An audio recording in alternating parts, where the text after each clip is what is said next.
একজন দেশদ্রোহী বিশ্বাসঘাতক।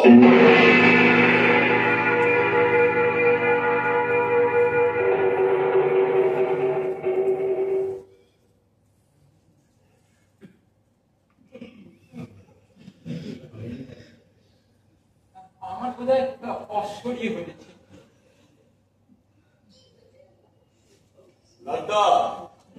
জমিদার মেছগেড়ির মালিক জ্ঞানেন্দ্রনাথ তোমার মশাই আমাকে আমাকে ছেড়ে দিন, আমাকে ছেড়ে দিন। আপনার অবৈধ নারীর ব্যবসার সম্বন্ধে নানান তথ্য দিয়েছি এই বইতে। প্রমাণ হিসেবে পেছি, খেলি, বুঝছি 15টি মেয়ের জবানবন্দি আছে এখানে।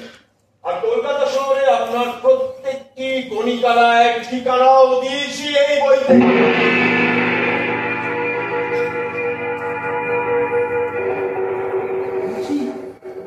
বুঝি শেষ পর্যন্ত বুঝিও আমাকে বিক্রি করলো। আমি আর সমাজের মুখ যাবো কি করে? না, এ আর সহ্য করা যায় না। এতগুলো অসহায় মানুষকে বিরোধ করে তুমি কি লাভ পাচ্ছ মোহন? যাক, মোহন বলে ডাকলে শেষ পর্যন্ত।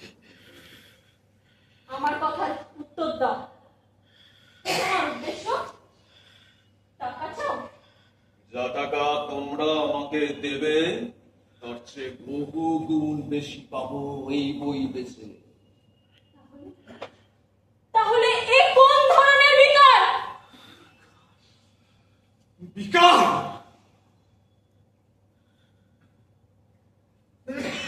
প্রাণ মন দিয়ে ভালোবেসেছিলাম তোমাকে, তুমিও দুদিন খেললে, তারপর আমার বুক ভেঙে দিয়ে তুমি চলে গেলে এই জন্য ব্যাধিগ্রস্ত চিত্তব্রতর সঙ্গে। হ্যাঁ, কারণ ওর টাকা আছে বলে।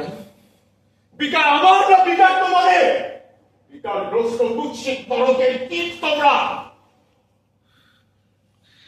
আজ এই মিস জোয়ারদার সারা ভারত নারী প্রগতির সঙ্গে সমান, কিন্তু তার আয়ের রাস্তাটা কি? আমেরিকা থেকে গুঁড়ো দুধ আসে এই নারী প্রগতির সঙ্গে হাতে বিনি পয়সায় বিলিয়ে দেওয়ার জন্য।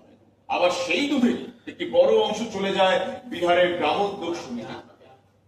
কিন্তু সেই সমিতি উঠে গেছে আজ বহু বছর।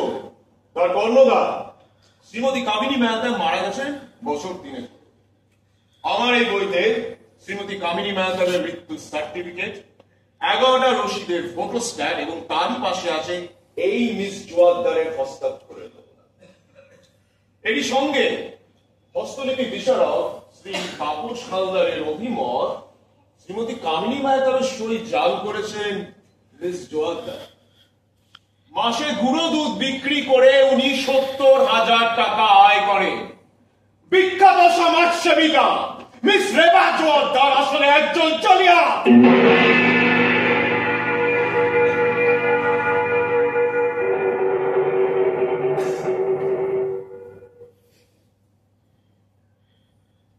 বাকি রইলেন আপনি মিস্টার জগন্ময় ভাই। আপনার কুকীর্তির তালিকা খুব একটা বৃহৎ নয়।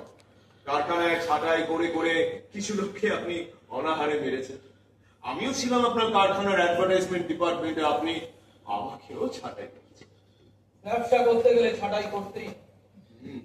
হরতাল ওখানতে তো গুন্ডাও ব্যবহার করেছে, সবাই করে। আবার 1,32,000 টাকা আয়করও ফাঁকি দিয়েছে, সবাই করে। আচ্ছা বেশ। আচ্ছা, গত 1960 4 অক্টোবর আপনার কারখানার শ্রমিক ইউনিয়নের সম্পাদক শ্রী রামপ্রসাদ শুক্লা নিহত হন ফার্নেসের মধ্যে। দুর্ঘটনা কিরকম? আমাদের ফার্নেসে ইলেকট্রিক সার্কিটের প্রবলেম হয়েছিল। আমাদের ফার্নেস মায়াক আইভো মডেল 55।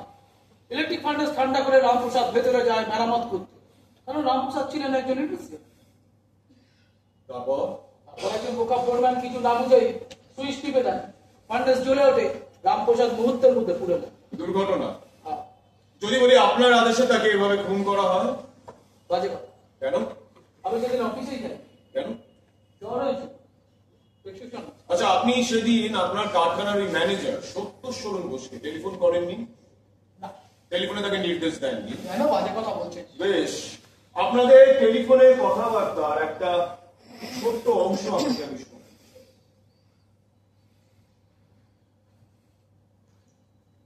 হ্যালো, সত্য সরণ রামপ্রসাদ ঢুকেছে? Sir, not yet. সব রেডি তো? হ্যাঁ স্যার। কাজটা করছে কে? বিপিন স্যার। বিপিন? উঠবেন